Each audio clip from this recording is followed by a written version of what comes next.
नमस्कार, आदाब, praise the lord. Divine wisdom to channel में आपका स्वागत है।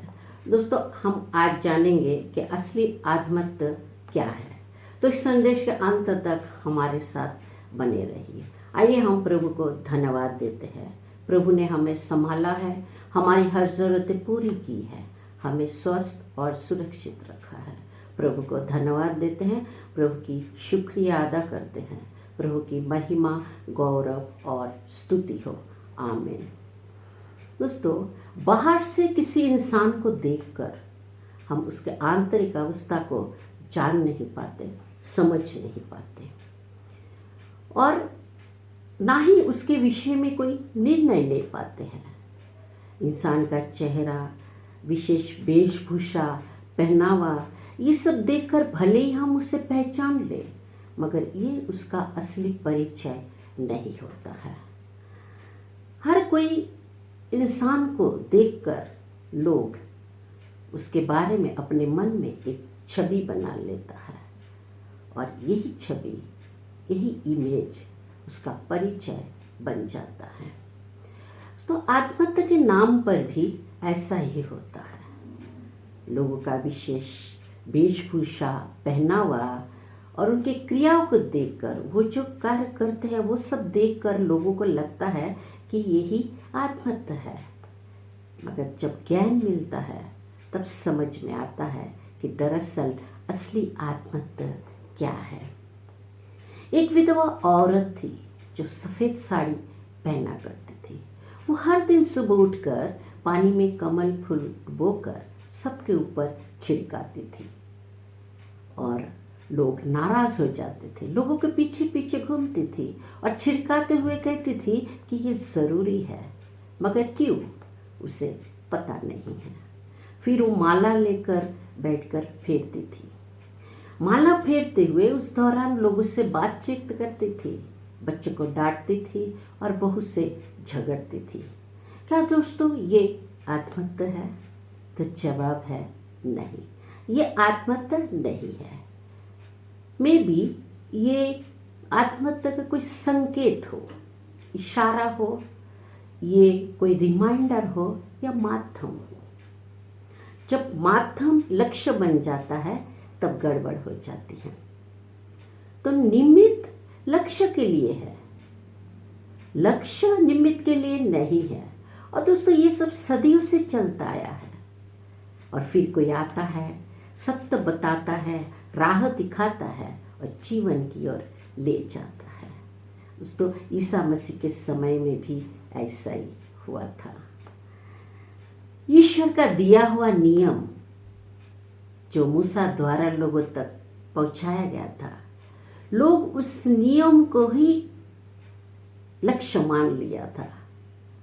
कर्मकांड, परंपराएं, रीति रिवाज, इसके नाम पर वो जो कुछ भी करते थे, उन्हें लगता था कि यही सब आत्महत्या है और यही सब अक्षर अक्षर पालन करने से वे धार्मिक बन जाएंगे।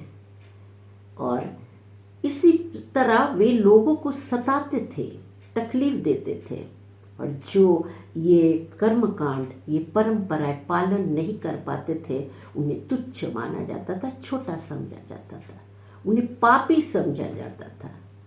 और ईसा मसीह उनकी कड़ी निंदा की, उन्हें ढोंगी कहा। ईसा मसीह समझ गए थे कि ये इन्हें क्या बताया गया है और ये कर्मकांड, परंपराएं और धार्मिकता के नाम पर क्या उसके आड़ में चल रहा है। तो आइए हम पढ़ते हैं एक वचन को। संत मत्ती 15 अध्याय 7 से 9 पद में ईसा मसीह कहते हैं, ढोंगियों, आयजाया ने ये कहकर तुम्हारे विषय में ठीक ही भविष्यवाणी की है। ये लोग मुख से मेरा नाम लेते हैं, आदर करते हैं, परंतु इनका हृदय मुझसे दूर है। ये व्यर्थ ही मेरा पूजा करते हैं और ये जो शिक्षा देते हैं वह है मनुष्य के बनाए हुए नियम मात्र। आमीन। तो आज भी कर्मकांड के नाम पर, आध्यात्मिकता के नाम पर दुकान चलता है। लोग इमोशनल होकर आत्महत्या के नाम पर कुछ भी करने के लिए तैयार हो जाता है। आज भी कर्मकांड और अंधश्रद्धा में लोग अंधे हो जाते हैं। दोस्तों, जब कोई इंसान गुजर जाता है तो हम उसके आत्मा की शांति के लिए प्रार्थना करते हैं, पूजा पाठ करते हैं और कुछ विधि नियमों का पालन भी करते हैं ताकि उसके आत्मा को शांति मिले। यहाँ तक तो सब ठीक है, मगर उसे वहाँ ठंड ना लगे इसलिए कंबल भेजना है, वहाँ वो बारिश से ना भीगे इसलिए छाता भेजना है और ना जाने क्या क्या भेजना है। दोस्तों, वो तो कब का शरीर से मुक्त हो गया है। आत्मा को क्या बारिश, क्या ठंडी और क्या गर्मी, इन सब चीज़ों का असर उस पर नहीं होता है। अगर उस पर असर होता है तो वो प्रार्थनाओं का असर होता है, प्रेम का असर होता है, क्षमा का असर होता है। तो आप उसके लिए प्रार्थना ज़रूर करें, उसका आत्मा की शांति के लिए प्रार्थना करते रहे, उसे प्रेम दे, उसे क्षमा कर दे। अगर उसने आपके विरुद्ध में कुछ किया था तो उसे क्षमा कर दे, या आपने उसके विरुद्ध में कुछ किया है तो क्षमा मांग ले। इस सब चीज़ों का असर होता है। तो दोस्तों, ये कर्मकांड के नाम पे, आध्यात्मिकता के नाम पे कितना सब नियम बनाए गए हैं। दुकान चलाने के लिए पूजा पाठ का रेट भी अलग अलग होता है। 5,000 का भी होता है और 500 का भी होता है। और प्रार्थनाएं वो भी छोटी होती है या बड़ी होती है। दोस्तों, ये सब आत्महत्या नहीं है, ये सब नियम, ये आत्महत्या नहीं है। तो आत्महत्या क्या है? तो उसके पहले हम ये जानेंगे कि आत्महत्या क्या नहीं है। तो आत्महत्या कोई कर्मकांड नहीं है। आत्महत्या किसी नियमों में बंधा हुआ नहीं है। आप जानते हैं कि ईसा मसीह पर लोग आरोप लगाते थे कि ये कोई नियमों का पालन नहीं करता, ये विश्रामवार पालन नहीं करता, ये हमारे परंपराओं का पालन नहीं करता, ये और इसके शिष्य खाने से पहले हाथ नहीं धोते। दोस्तों, नियम इंसानों के लिए है, इंसान नियमों के लिए नहीं है। तो ये जो आत्महत्या है ये किसी नियमों में बंधा हुआ नहीं है, ये किसी शास्त्र में कैद नहीं है और ना ही ये जीवन जीने की कला है। तो फिर आत्महत्या क्या है? तो इसका जवाब एक अक्षर में अगर कहा जाए, एक शब्द में, तो आत्महत्या जीवन है। ईसा मसीह कहते हैं मैं जीवन हूँ, आई एम द लाइफ। तो जो जीवन है, जो जिंदा है, जो जागृत है, सजग है, जो हकीकत है, जो एक ही चीज़ को दर्शाता है और जो सबके लिए है, वही आत्महत्या है।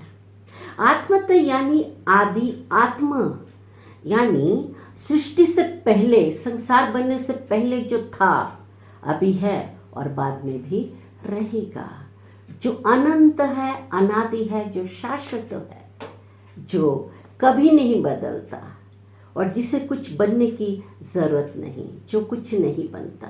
दोस्तों, इस संसार में बनने की दौड़ चल रहा है, सभी दौड़ रहे हैं कुछ बने, कुछ बनने के लिए दौड़ चल रहा है। मगर आत्महत्या कहते हैं कुछ बनने की ज़रूरत नहीं है, बल्कि आप पीछे आए, बैक करें, यानी जहाँ से आप आए थे, जहाँ आपको जाना है, उस तरफ देखें।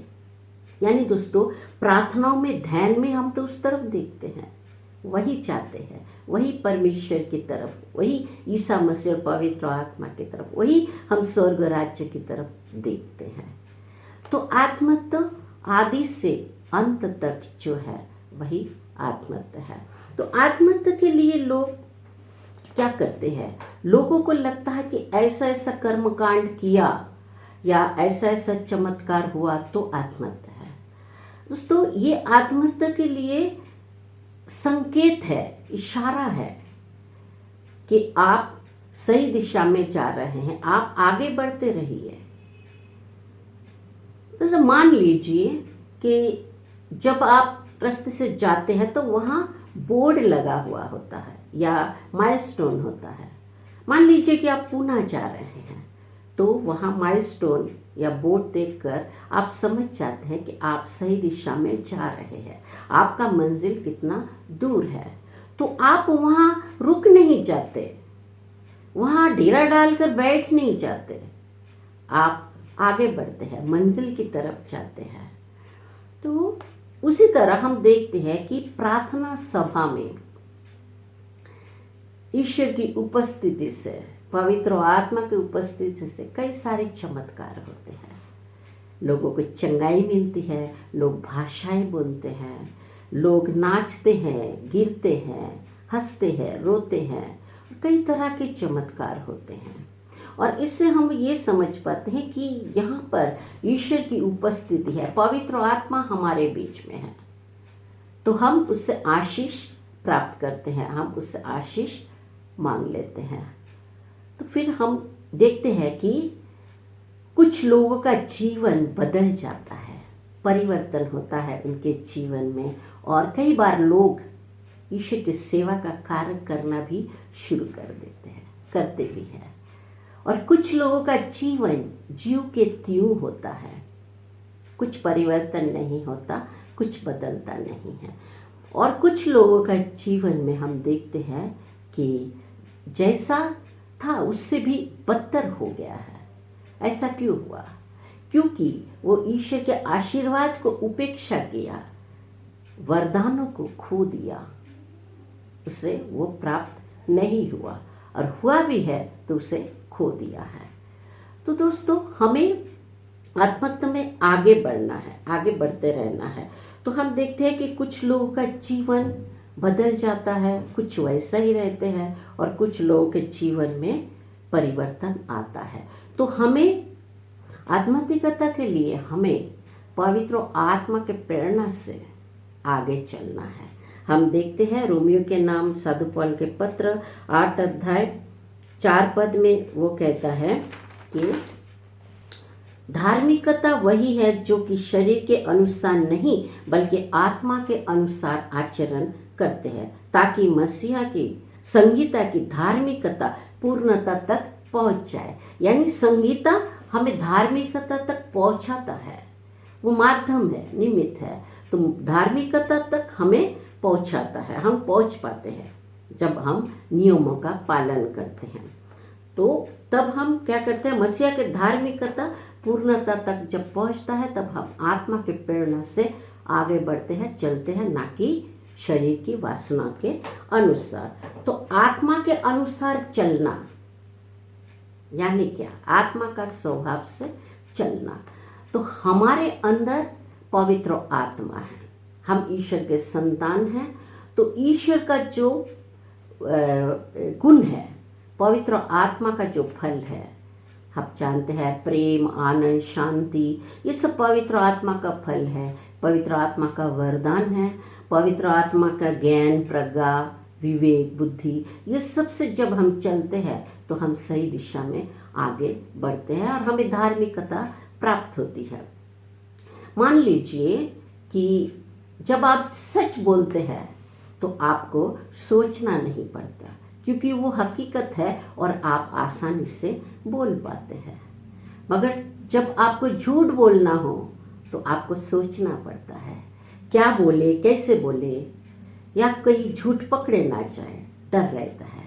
तो ये झूठ और डर ये पवित्र आत्मा का फल नहीं है, पवित्र आत्मा का ईश्वरीय स्वभाव नहीं है, ये तो शरीर की वासना के अनुसार चलना है।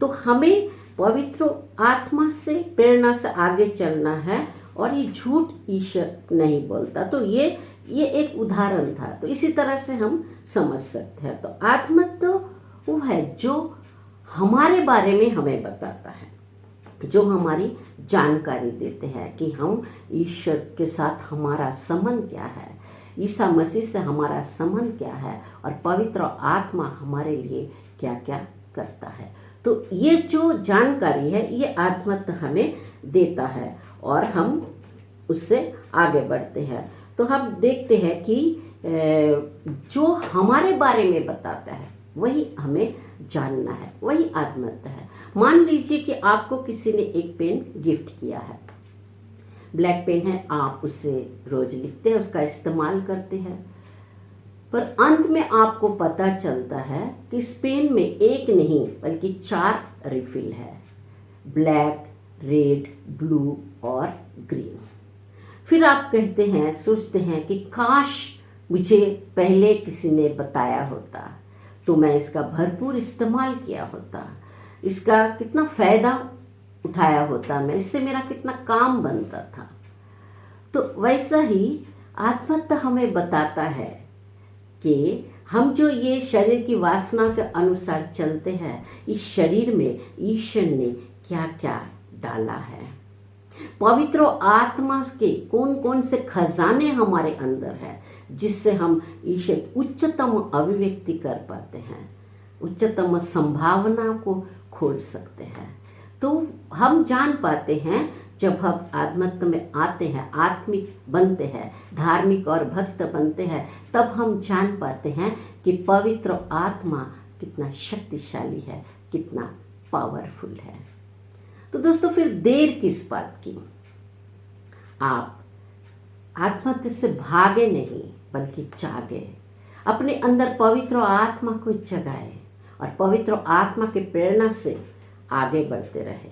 और फिर देखिए आपका जीवन कितना खूबसूरत है और विविध रंगों से भरा हुआ है। तो दोस्तों, इसी विचार के साथ मैं हूँ अंजलि मंडल, आपसे विदा लेते हैं। हमारे चैनल को सब्सक्राइब करना और वीडियो को शेयर करना ना भूलें। आपसे इसी तरह से मिलते रहेंगे, तब तक के लिए इजाज़त दीजिए। धन्यवाद, शुक्रिया, जय मसीह।